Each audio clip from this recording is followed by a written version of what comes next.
വർഷങ്ങൾ കടന്നു പോകുന്നു.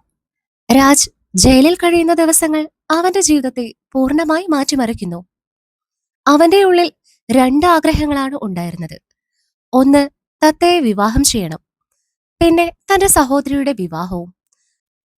അങ്ങനെയിരിക്കെ രാജിന്റെ സഹോദരി പങ്കജം തനിക്ക് ജോലി കിട്ടി എന്ന വാർത്ത അറിയിക്കാൻ സഹോദരനെ കാണാൻ ജയിലിലെത്തുന്നു. രാജ് അതിൽ വളരെ സന്തോഷിക്കുന്നു. അതേസമയം തത്ത തന്റെ ജീവിതം ഒരു കാത്തിരിപ്പായി മാറ്റി. ഗ്രാമത്തിൽ പലരും മറ്റൊരാളെ വിവാഹം കഴിക്കാൻ നിർബന്ധിച്ചെങ്കിലും അവൾ ഉറച്ചുനിന്നു. എന്റെ രാജ് വരും, ഞാൻ കാത്തിരിക്കുമെന്ന്. അവൾ വാക്കത്തിവാസുവിന്റെ വീട്ടിൽ തന്നെയാണ്. സ്വന്തം കാലിൽ നിൽക്കാൻ പഠിച്ചിരിക്കുന്നു. തയ്യൽ പഠിച്ച് വീട്ടിലിരുന്നു കൊണ്ട് തന്നെ തൊഴിൽ ചെയ്യാൻ തുടങ്ങി. വാസു തന്റെ സഹോദരിക്ക് വേണ്ട എല്ലാ സപ്പോർട്ടും നൽകി. അവളുടെ എല്ലാ ആഗ്രഹങ്ങളിലും അയാൾ കൂടെ നിന്നു. പക്ഷേ അവരുടെ സ്നേഹം അധികനാൾ പങ്കുവെക്കാൻ അവർക്ക് സാധിച്ചില്ല. വാസു വിടവാങ്ങി. വാസുവിന്റെ ഭാര്യ ഭവാനി ഭർത്താവ് നൽകിയ അതേ പിന്തുണ അവൾക്ക് നൽകി. ഇതിനിടെ രാജിന്റെ സഹോദരി പങ്കജവും അവൾ സ്നേഹിക്കുന്നതും അതേ സ്ഥാപനത്തിൽ ജോലി ചെയ്യുന്നതുമായ ഡോക്ടർ കിരണും കൂടി രാജിനെ കാണാൻ ജയിലിലെത്തുന്നു. അവർ പ്രണയത്തിലാണെന്ന് അവരെ അറിയിക്കുന്നു. രാജ് അവരെ സന്തോഷത്തോടെ അനുഗ്രഹിക്കുന്നു. അവരുടെ കല്യാണം ഉടൻ നടത്തണമെന്നും അവരോട് ആവശ്യപ്പെടുന്നു.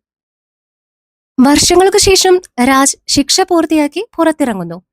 അവന്റെ മുഖത്ത് കാലത്തിന്റെ പാടുകൾ വ്യക്തമാണ്. എന്നാൽ കണ്ണുകളിൽ ഇപ്പോഴും തത്തയോടുള്ള സ്നേഹം അതേപോലെ തന്നെ. ജയിലിൽ നിന്നും മടങ്ങിയെത്തുന്ന രാജ് ആദ്യം പോകുന്നത് തത്തയെ കാണാൻ വേണ്ടിയാണ്. അവൾ തനിക്ക് വേണ്ടി കാത്തിരിക്കുമെന്ന വിശ്വാസം അവനുണ്ടായിരുന്നു. തത്ത വീടിന്റെ മുന്നിൽ ദീപം തെളിച്ചിരിക്കുന്നു. രാജ് അവളുടെ മുന്നിലേക്ക് എത്തുന്നു. രാജിനെ കണ്ടതും അവളുടെ കണ്ണുകൾ നിറഞ്ഞു നിൽക്കുന്നു. ഒരു നിമിഷം അവൾക്ക് വിശ്വസിക്കാൻ കഴിയുന്നില്ല. അവൾ അവനെ ചേർത്ത് പിടിച്ചു. ഭവാനി അവനെ സ്നേഹത്തോടെ സ്വീകരിക്കുന്നു. പിന്നീട് തന്റെ വീട്ടിലേക്ക് പോയ രാജു കാണുന്നത് തന്റെ സഹോദരിയുടെ കുഞ്ഞിനെയാണ്. അവനെ അയാൾ കെട്ടിപ്പിടിച്ചു. ഇത് കണ്ട് പങ്കജത്തിന്റെയും അമ്മയുടെയും കണ്ണുകളിൽ സന്തോഷത്തിന്റെ കണ്ണുനീർ. ഒടുവിൽ രാജും തത്തയും വിവാഹം കഴിക്കുന്നു. വീണ്ടും ആ ഗ്രാമത്തിൽ തന്നെ ഒരു പ്രൊജക്ടർ വെച്ച് സിനിമാ പ്രദർശനം അയാൾ ആരംഭിക്കുന്നു. തത്ത എല്ലാ പിന്തുണയുമായി അവന്റെ കൂടെ തന്നെ നിന്നു. അവർ സന്തോഷകരമായ ഒരു ജീവിതം തന്നെ തുടങ്ങുന്നു. അവരുടെ ജീവിതം ഒരുപാട് ആഡംബരങ്ങൾ ഇല്ലാത്തത് ആയിരുന്നെങ്കിലും സ്നേഹത്താൽ നിറഞ്ഞതായിരുന്നു.